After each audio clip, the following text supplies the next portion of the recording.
Chapter 5. The Lord spoke to Moses, saying, Command the children of Israel that they put out of the camp every leper, and every one who has an issue, and whoever is unclean by the dead. Both male and female shall you put out. Outside of the camp you shall put them, that they not defile their camp, in the midst of which I dwell. The children of Israel did so, and put them outside of the camp, as the Lord spoke to Moses. So did the children of Israel. The Lord spoke to Moses, saying, Speak to the children of Israel. When a man or a woman commits any sin that men commit, so as to trespass against the Lord, and that soul is guilty, then he shall confess his sin which he has done, and he shall make restitution for his guilt in full, and add to it the fifth part of it, and give it to him in respect of whom he has been guilty. But if the man has no kinsman to whom restitution may be made for the guilt, the restitution for guilt which is made to the Lord shall be the priest, besides the ram of the atonement, by which atonement shall be made for him. Every heave offering of all the holy things of the children of Israel, which they present to the priest, shall be his. Every man's holy thing shall be his. Whatever any man gives the priest, it shall be his.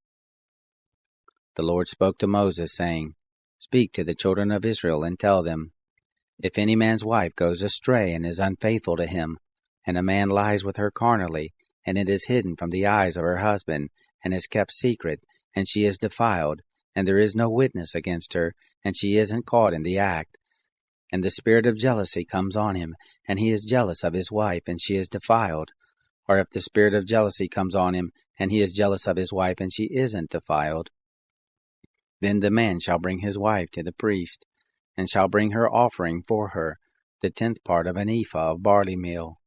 He shall pour no oil on it, nor put frankincense on it, for it is a meal offering of jealousy, a meal offering of memorial, bringing iniquity to memory. The priest shall bring her near, and set her before the Lord.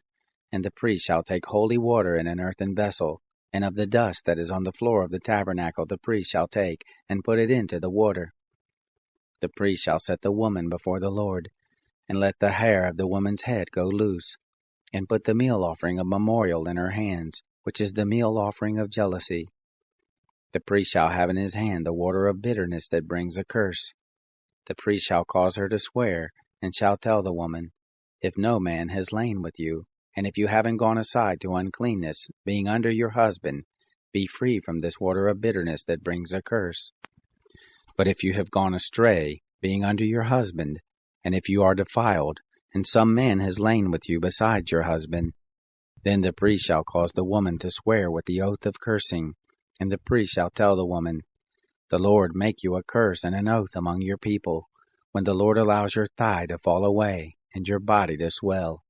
And this water that brings a curse will go into your bowels, and make your body swell and your thigh fall away.